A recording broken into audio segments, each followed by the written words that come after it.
चलिए बात करते हैं हम लोग यूनिट 10 के बारे में। एमपीपीएससी प्रीलिम्स का जो नया सिलेबस आया है 2024 के लिए, उसमें यूनिट 10 जो है वो बात करती है जनजाति की। जनजाति के अलग-अलग डायमेंशंस को उसमें मेंशन किया गया है। लेकिन आपने अगर सिलेबस ध्यान से पढ़ा होगा तो जनजाति सिर्फ यूनिट 10 में मेंशन नहीं किया गया। यूनिट 2 जो है उसमें भी जनजाति के बारे में मेंशन किया गया। दैट मीन्स आपको उसमें जो दिया गया है जिसमें जनजातियों की प्रमुख बोलियां शामिल है और जनजातीय व्यक्तित्व जो है वो शामिल है, तो ये भी आपको पढ़ना पड़ेगा। इससे हम क्या समझते हैं, इस पूरी चीज़ से हम समझते हैं कि जो जनजातीय टॉपिक है, ठीक है? जनजाति टॉपिक और उससे रिलेटेड टॉपिक, वो सारे ही एग्ज़ाम पर्सपेक्टिव से बहुत ज़्यादा इम्पोर्टेंट है। और अगर इम्पोर्टेंट है तो बुक भी आपके पास अच्छी होनी चाहिए, रिसोर्सेज़ बेसिकली आपके पास ऐसे होने चाहिए, जिनसे आपका सिलेबस जो है वो बहुत अच्छे तरीके से कवर हो, प्लस इन्फॉर्मेशन जो है ना वो आपको सही मिलनी चाहिए। आज हम लोग बात करने वाले हैं एक बुक की, तो ये बुक है मध्य प्रदेश का सॉरी मध्य प्रदेश की जनजातीय संस्कृति। इस बुक के राइटर है डॉक्टर शिव कुमार और ये पब्लिश करते हैं मध्य प्रदेश हिंदी ग्रंथ अकादमी भोपाल। और इसका अगर मैं बात करूँ, ये वाला बुक जो है ये लेटेस्ट एडिशन है और लेटेस्ट कब का है, ये 2023 का एडिशन है।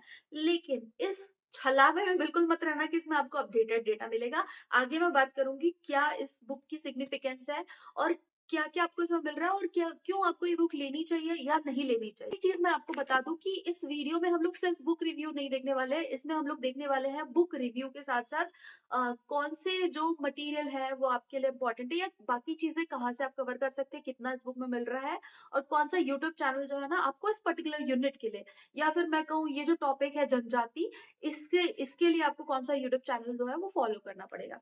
तो सबसे पहले मैंने बुक के बारे में आपको एक छोटी-सी इन्फॉर्मेशन दे दी। और अगर आप ये सोच रहे हैं कि भाई इतना सारा कुछ खरीदना रहता है, तो ये एक और खर्चा बढ़ गया, नहीं, वैसी कोई बात नहीं है। प्रिंट रेट जो है ना सिर्फ़ इसका ₹110 है, ₹110 की ये बुक है, लेकिन आपको मिल जाती है हार्डली मुझे लगता है कि मैं कैलकुलेट तो नहीं कर पाई क्योंकि मैंने और भी चीज़ें ली थी, लेकिन 60 या ₹70 के आस-पास आपको ये बुक मिल जाती है व्हिच इज़ वेरी नॉमिनल, ठीक है? जैसे मैंने कहा पहली चीज़ इसका बुक रिव्यू देखेंगे हम, रिसोर्सेज़ की बात करेंगे। एक चीज़ मैं आपको पहले ही बता दूँ, ये बुक जो है ना 2023 में भले ही पब्लिश हुई है, लेकिन इसमें जो geographical data plus factual data भी है, जो भी फैक्ट्स दिए गए हैं, वो बहुत पुराने हैं। अब ये मैं आपको यहीं पे बता देती हूँ, क्योंकि ना देखो एक जगह पर इसमें डिस्ट्रिक्ट्स में मेंशन की गई है, जहाँ पर जिलेवार जो मतलब ट्राइब्स का जो वितरण है वो बताया गया है। तो इसमें 45 ही जिले मेंशन किए गए हैं। अब ये नहीं बोल रही हूँ मैं कि बाकी भी मतलब ऐसे जिले जहाँ पर नहीं पाए जाते ट्राइब्स वो मेंशन नहीं किए गए व्हाटएवर, लेकिन अपडेटेड जो डेटा है वो इसमें नहीं मिलता है। जो नए जिले बने हैं वो आपको इसमें नहीं मिलते हैं। ठीक है? फिर इसके बाद मैं बात करूँ तो अब देखो ये बुक जो है ना, अब एक चीज़ समझो आप, जब आपको किसी टॉपिक के बारे में बहुत ज़्यादा पढ़ना होता है, तो अगर आप सिर्फ़ और सिर्फ़ फैक्ट्स रटते हुए जाएँगे ना, तो आप ये बहुत पॉसिबिलिटी कि आप उसको बहुत जल्दी भूल जाएँगे। लेकिन अगर आप कोई चीज़ को समझते हैं, ठीक है, अंडरस्टैंड करते हैं, तो वो काफ़ी समय तक आपको याद रहता है और इनफैक्ट आपको कभी फिर इसके बाद ऐसा बहुत ज़्यादा पढ़ने की ज़रूरत नहीं पड़ेगी। आप थोड़ा बहुत रिवाइज़ कर लेंगे, आपका काम उसमें चल जाएगा। तो यहीं पर ट्राइब्स में जो है ना, जब तक आप किसी और बुक से पढ़ रहे हैं ना, आप एक ट्राइब को एक टॉपिक की तरह देखेंगे। आप जैसे आप टेबल याद करते हैं, आपने रट लिया है, अगर कुछ और डायमेंशन होंगे उस टेबल के, तो आपको वो समझ में नहीं आएगा क्योंकि आपने उसको समझा नहीं, आपने उसको रट लिया है, ठीक है? लेकिन वही मैं बात करती हूँ कि जनजाति जो है, उसको अगर आप जनजाति को समझते हैं, ठीक है? कोई अगर जनजाति उसका ओरिजिन कैसे हुआ है, उसका कल्चर किस वजह से वैसा है जैसा आज आपको दिखाई देता है, तो वो सारी चीज़ें आपको डीप में समझना पड़ेगा। तो ट्रस्ट मी, इस बुक के अलावा अभी मार्केट में ऐसी कोई बुक नहीं है जो आपको ये चीज़ें समझा सके अच्छे से। तो अब देखो, अब यहाँ पर सिर्फ़ जनजाति की बात नहीं करी गई है, यहाँ पर कैसे ओरिजिन हुआ है जनजाति का, हिस्ट्री क्या रही है, इनफैक्ट यहाँ पर जो प्री हिस्टोरिक टाइम्स है, यानी कि भीमबेटका की जो गुफाएँ मिलती है, जिस समय की गुफाएँ हैं, उस टाइम से जो ट्राइबल कल्चर डेवलप हो रहा है, उसकी पूरी बात की गई है इसमें, ठीक है? तो ये तो हो गया पहली चीज़। दूसरी चीज़, जो जो हिस्टोरियंस, जो जो साइंटिस्ट ट्राइब्स की स्टडी कर रहे हैं या ऐसे हिस्टोरिकल चीज़ों की स्टडी कर रहे हैं जो ट्राइब्स से रिलेटेड है। तो वो सारी चीज़ें इसमें मेंशन की गई है, कब कौन-सी चीज़ हुई है, कैसे आज जो रूप आप देखते हैं कि कैसे डिफाइन कर दिया गया है कि ये पर्टिकुलर ट्राइब ये है, इस एरिया में रहते हैं या इनका ये कल्चर है, वो कैसे उस समय से लेकर आज तक डेवलप हुआ है जब इनकी स्टडी होना शुरू हुई थी। तो ये सारी चीज़ें इसमें मेंशन की गई है, जो कि मुझे लगता है कि आपको बहुत अच्छे तरीके से समझना चाहिए। ठीक है? फिर दूसरी चीज़, जब आप कोई ट्राइब पढ़ते हैं, तो आप यूजुअली क्या करते हैं कि मतलब आपकी गलती नहीं है, बुक में इसी तरीके से दिया होता है, तो आप इसी तरीके से पढ़ते हैं।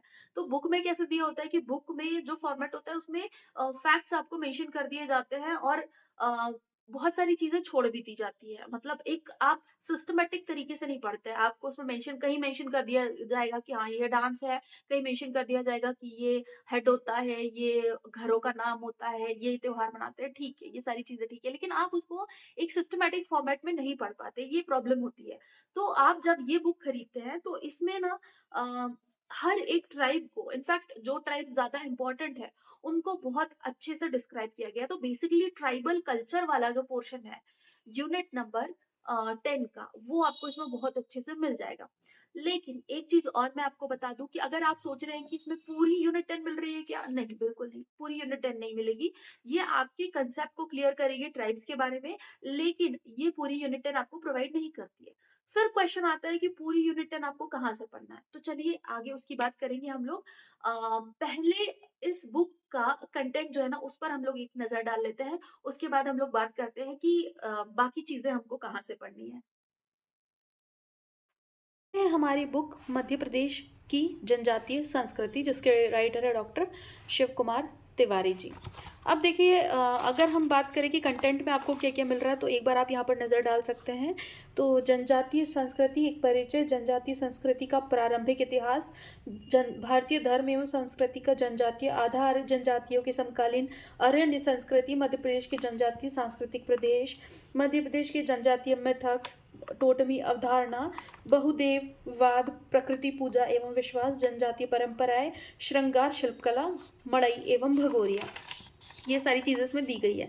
अब ये देखो, स्टार्टिंग के कुछ चैप्टर्स जो है ना, ये वाला इतिहास, परिचय और धर्म, संस्कृति और आधार वाला जो है, ये थोड़ा-सा ऐसा है कि आपको इंट्रोडक्शन के तौर पर आपको इसको पढ़ना है और बहुत ज़्यादा आपको इसमें ऐसे बार-बार रिवाइज़ करने की ज़रूरत नहीं पड़ेगी मेरे हिसाब से। फिर इसके बाद अगर हम बात करें कि भारतीय धर्म एवं संस्कृति का जनजातीय आधार क्या है, ये आपको थोड़ा-सा पढ़ना पड़ेगा चीज़ें समझने के लिए।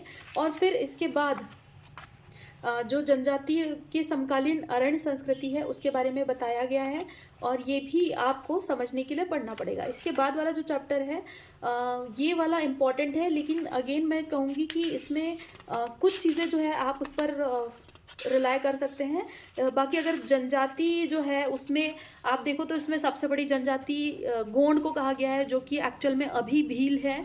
तो ये सारी चीज़ों की मैं बात कर रही हूँ जो कि अपडेटेड नहीं है, ठीक है? और जो डेटा है वो आपको इससे नहीं लेना है, वो आपको कोई भी नई बुक जो आ रही है अभी मार्केट में उससे लेना है। और यहाँ आप देखोगे तो 1995 तक का ही डेटा आपको इसमें प्रोवाइड किया गया है। तो इसी वजह से मैंने आपको कहा है कि इसमें डेटा अपडेटेड नहीं है, ऑल्दो 2023 का ये एडिशन है।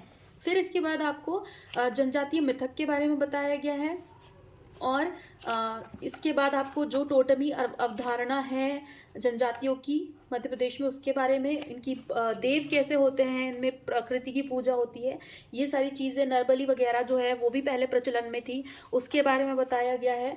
और कौन कौन सी परंपराएं हैं जनजातियों में, कौन सी इंपॉर्टेंट परंपराएं हैं, और जो आपके युवा ग्रह वगैरह होते हैं जो अक्सर एग्जाम में पूछे जाते हैं, उनके बारे में सब कुछ बताया गया है।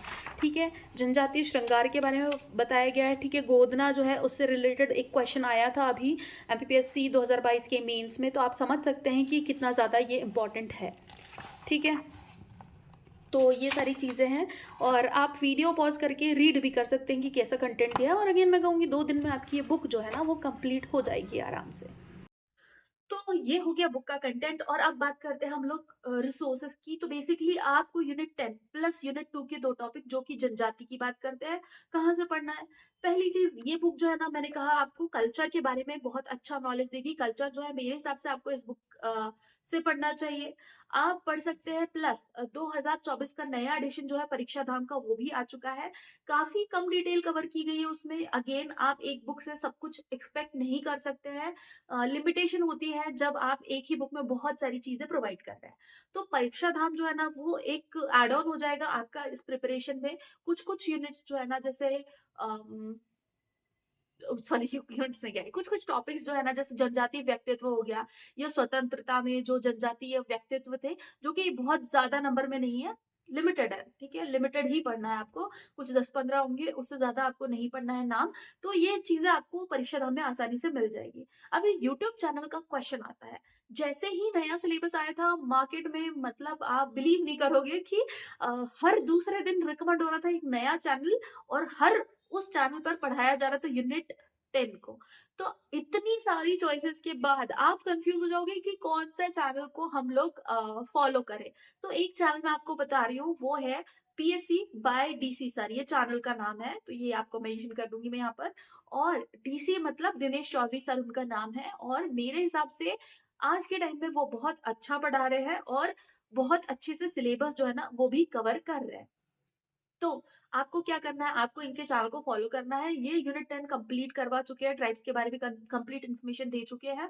आप इनके चैनल को फॉलो करो प्लस ये जो बुक है जिसकी मैं बात कर रही हूँ ये आप खरीद लो। मेरे हिसाब से कुछ चीजें आप इस पर रिलाई नहीं कर सकते, जैसे नया डेटा या ज्योग्राफिकल इंफॉर्मेशन। बस उसको छोड़ के बाकी जो भी कल्चर के बारे में चीज़ें हैं, ये इसमें काफ़ी अच्छे से मेंशन की गई है।